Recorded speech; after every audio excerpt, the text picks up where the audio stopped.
Hi hi, ഇന്ന് മമ്മിയുടെ birthday ആട്ടാ. ഞങ്ങളുണ്ടല്ലോ ചെറിയൊരു കുഞ്ഞു സെലിബ്രേഷൻ അത്രേ ഉള്ളൂ. എല്ലാവരും ഇത് കണ്ട് നിങ്ങൾ കാണുന്നുണ്ടല്ലോ, കുഞ്ഞു കുറച്ച് പേര് മാത്രമേ ഉള്ളൂ. അപ്പം മമ്മിയോട് ഞങ്ങൾ നൈസായിട്ട് റെഡിയാകാൻ പറഞ്ഞിട്ടുണ്ട്. ഞങ്ങൾ ഇതുവരെ മമ്മി വിഷ് ചെയ്തിട്ടൊന്നുമില്ല.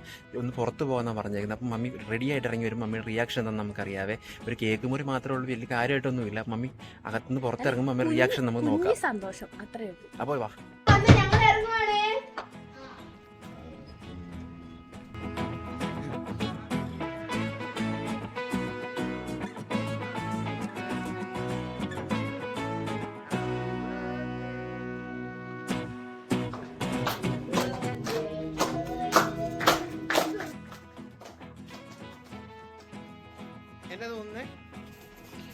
ഞാൻ ഞെട്ടിപ്പോയി. എനിക്ക് സന്തോഷമാണ് എന്നാന്ന് പറഞ്ഞറിയിക്കാൻ വയ്യ. ഞാൻ ഒട്ടും പ്രതീക്ഷിച്ചില്ലായിരുന്നു. കഴിഞ്ഞ പ്രാവശ്യത്തെ ബർത്ത്ഡേക്ക് ഞങ്ങൾ എല്ലാവരും കൂടി ഒരു തീരുമാനം എടുത്തിട്ടുണ്ടായിരുന്നേ.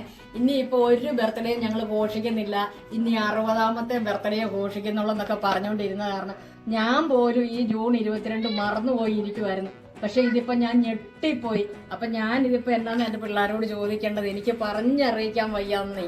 എന്നതാന്ന് എനിക്കിത് വർത്തമാനം പറയാൻ പോലും എന്നെ പറയേണ്ടതെന്ന് പോലും അറിയത്തില്ല. പ്രതീക്ഷിക്കാതെ എന്നെ സന്ദീപിന്റെ കൂട്ടുകാരും അപ്പും എല്ലാവരും വന്നിട്ടുണ്ട്.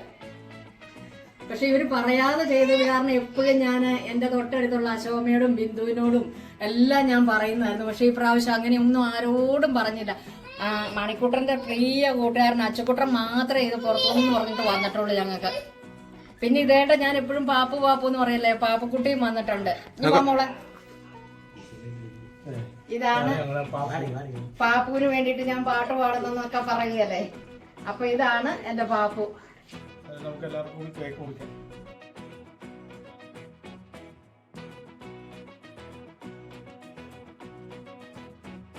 മണിക്കുട്ടാ, അപ്പൊ ഞാൻ കേക്ക് മുറിക്കുവാണ്. നിങ്ങൾക്ക് എല്ലാവർക്കും സന്തോഷമല്ലേ ഞാൻ കേക്ക് മുറിക്കുന്നത്? അപ്പൊ നിങ്ങളും വാ എന്റെ കൂടെ.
ആരും പായസം ഒന്നുമില്ല, പായസം കുടിച്ചു. ഞങ്ങൾ പായസം ഉണ്ടാക്കി.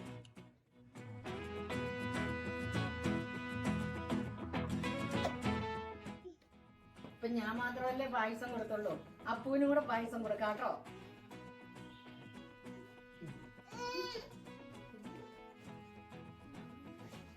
അടിപൊളി പായസം അല്ലേ?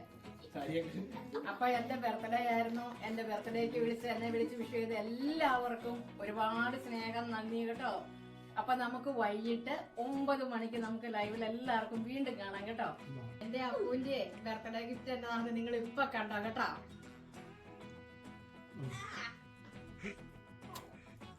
ഇങ്ങനെ നിങ്ങൾക്ക് ആർക്കെങ്കിലും ബർത്ത്ഡേ ഗിഫ്റ്റ് കിട്ടിയിട്ടുണ്ടോ? കിട്ടിയിട്ടുള്ളവരൊന്ന് കമന്റ് ബോക്സിൽ വന്ന് കമന്റ് ചെയ്യാൻ മറക്കല്ലേ കേട്ടോ. അവരോട് പറഞ്ഞ കമന്റ് ചെയ്യാൻ മറക്കല്ലേ.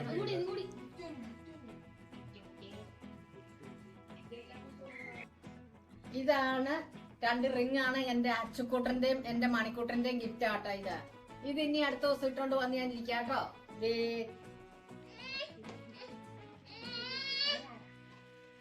എന്റെ പാപ്പിന് എനിക്കൊരു ഗിഫ്റ്റ് തന്നിട്ടുണ്ട്. അതിനകത്തുള്ള നമുക്ക് എല്ലാവർക്കും ഒന്ന് പൊട്ടിച്ച് നോക്കാവേ. കാപ്പിക്കൂട്ടിനും എടുത്തു നമുക്ക് പൊട്ടിച്ചു നോക്കാം. ബാസത്തി വരെ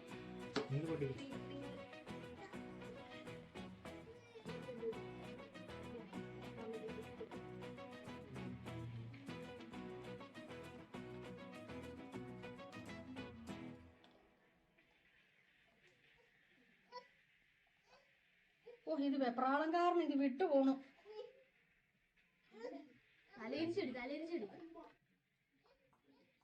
എന്തോന്ന് മനസ്സിലായാ? ഇല്ല അന്നേരം പറഞ്ഞു കൊടുക്കാൻ ചേട്ടൻ എന്നാണ് സന്ധ്യേട്ടൻ ഇപ്പൊ വാങ്ങിച്ചേക്കുന്നേ. പാപ്പു അതിന്റെ സാധനം പാപ്പു എന്നതാടാ പാപ്പു? എന്നാ പാപ്പു? മൈക്ക്. ഇനി കൊറേ നാളായിട്ട് ആഗ്രഹിച്ചൊരു സാധനമാണ് മൈക്ക്. അയ്യോ എന്റെ കയ്യിൽ അഴുക്കാണുള്ള കേക്കിന്റെ ഒക്കെ എടുക്കാണ്ടത്. എനിക്ക് അത് വയറുള്ള മൈക്കും മറ്റേത് വയർലെസ് മൈക്കും. എന്നാ തോന്നുന്നേ? ഞാനേ യൂട്യൂബ് തുടങ്ങിയപ്പം തൊട്ടൊരെണ്ണം മേടിക്കണം എന്ന് ഓർത്തിട്ട് എനിക്ക് ഇതുവരെ നടന്നില്ല. പ്രതീക്ഷിക്കാതെ എന്റെ സന്ദീപ് കൊണ്ട് പറ. ധന്യമ്മാനെ എനിക്ക് ഒരുപാട് സന്തോഷമായി കേട്ടോ. ധന്യമ്മോൻ പറഞ്ഞായിരുന്നു മേടിക്കണമെന്ന്. ധന്യമ്മോനോട് പറഞ്ഞിട്ടായിരിക്കും മേടിച്ചത്. എന്റെ കൊച്ചു കുവൈറ്റിലിരുന്ന് ഇത് കാണുന്നുണ്ടായിരിക്കും അല്ലേ. ഓ എല്ലാ പ്രാവശ്യവും യൂട്യൂബിൽ നിന്ന് പൈസ കിട്ടുമ്പോൾ ഞാൻ ഓർക്കും എനിക്കൊരു മൈക്ക് മേടിക്കണം. എല്ലാവർക്കും മൈക്ക് ഉണ്ടല്ലോ, അപ്പൊ എനിക്ക് മാത്രം എന്നും ഒരിക്കലും ഇല്ല. അപ്പൊ ഞാൻ ഇന്നും കൂടെ എന്റെ താത്തൂനോട് പറഞ്ഞു മൈക്കില്ലേലും കുഴപ്പമില്ല പക്ഷെ ഞാൻ സംസാരിക്കുമ്പോ ഇച്ചിരി സൗണ്ടിലല്ലേ സംസാരിക്കുന്ന, കുഴപ്പമില്ലല്ലേ. അപ്പൊ എന്നോട് താത്തു പറഞ്ഞു എന്തായാലും നമുക്ക് അടുത്ത പ്രാവശ്യം മേടിക്കാൻ, ബാക്കിയുള്ള കാര്യങ്ങളെല്ലാം നമുക്ക് മാറ്റി വയ്ക്കാന്നൊക്കെ പറഞ്ഞ് ഇങ്ങനെ ഇരിക്കുവായിരുന്നു. പക്ഷെ ഒരിക്കലും സത്യം ഞാൻ ഹൃദയത്തിൽ തൊട്ട് പറഞ്ഞ ഒരിക്കലും സന്ദീപ് ഇതെനിക്ക് മേടിച്ചോണ്ട് വരും ഞാൻ ഓർത്തിട്ടേ ഇല്ലായിരുന്നു. ഇപ്പൊ ഒന്നിനും 2 മൈക്കായില്ലേ? ഇപ്പൊ ഒന്നിനും പറയാം, ഒന്ന് ആഗ്രഹിച്ചിട്ടുണ്ടല്ലോ ഇതിപ്പം 2 എണ്ണമായി. എനിക്കിത് പറഞ്ഞറിയിക്കാൻ വയ്യാത്ത ഒരു ഇതായിപ്പോ ഈ മൈക്ക്. കഴിഞ്ഞ പ്രാവശ്യത്തെ ബർത്ത്ഡേക്ക് അതുപോലെ ആയിരുന്നു. എന്റെ മൊബൈൽ ഒരുപാട് പൊട്ടി ഇങ്ങനെ ചെന്ന പിന്നുമായിരിക്കും ഉപയോഗിക്കാൻ പറ്റും. അതുപോലെ തന്നെ ഉണ്ടല്ലോ പ്രതീക്ഷിക്കാതെ എന്റെ താത്തു എനിക്ക് ഇത് കഴിഞ്ഞ ബർത്ത്ഡേക്ക് എനിക്ക് മൊബൈൽ മേടിച്ചു തന്നു. ആ മൊബൈൽ ആകട്ടോ ഞാൻ ഇപ്പോഴും ഉപയോഗിക്കുന്ന നല്ല മൊബൈല്. എന്റെ ഈ ചെറിയ ബർത്ത്ഡേയും അതിന്റെ ഗിഫ്റ്റും സമ്മാനങ്ങളും ഞാൻ പ്രതീക്ഷിക്കാത്ത കാര്യങ്ങളും ഒക്കെ നടന്നു. നിങ്ങൾക്ക് എല്ലാവർക്കും ഇഷ്ടമായെന്ന് തോന്നുന്നു. ഞാൻ പ്രതീക്ഷിക്കാതെ എനിക്ക് കിട്ടിയതുകൊണ്ടാകട്ടോ എനിക്ക് കരച്ചിൽ വന്നേ. അതിന് നിങ്ങൾക്ക് ആർക്കും ഒരു വിഷമം തോന്നുന്നുണ്ടാകട്ടോ. അപ്പൊ നമുക്ക് വീണ്ടും കാണാം. എന്റെ താത്തുവിന്റെ ബർത്ത്ഡേ ഗിഫ്റ്റ് ഞാൻ കാണിച്ചു തരാം. എന്റെ കൊച്ചു ഒരുപാട് പ്രാവശ്യം പൈസ കൂട്ടി വെച്ച് വീട്ടിലൊക്കെ ചെന്നപ്പോഴൊക്കെ കൂട്ടി മേടിച്ചു തന്നതാണ്. താത്തുവിന്റെ ബർത്ത്ഡേ ഗിഫ്റ്റ് റിംഗ് ലൈറ്റ്. ഇതാണ് ബർത്ത്ഡേ ഗിഫ്റ്റ്. അതും ഒരുപാട് അതും ഞാൻ പ്രതീക്ഷിച്ചില്ലായിരുന്നേ. പ്രതീക്ഷിക്കാതിരുന്നപ്പം ബർത്ത്ഡേ ഒന്നും ഘോഷിക്കുന്നില്ലല്ലോ. അപ്പൊ രാത്രി കഴിഞ്ഞ രാത്രി 12 മണിക്ക് അത് എനിക്ക് രാത്രിയിൽ കൊണ്ട് തന്നു. എന്നിട്ട് ഞങ്ങൾ രാവിലെ അത് ഞാൻ അഴിച്ചൊക്കെ നോക്കിയതായിരുന്നു ബർത്ത്ഡേ ഇല്ലാത്തത് കൊണ്ട്. അതുകൊണ്ടാണ് എന്റെ സന്ദീപ് ഒന്നും വരുമെന്ന് ഞാൻ ഒട്ടും പ്രതീക്ഷിക്കാതിരുന്നത്. അപ്പൊ എല്ലാവർക്കും ടാറ്റ കേട്ടോ. അപ്പൊ എല്ലാരും പറഞ്ഞേ ടാറ്റ.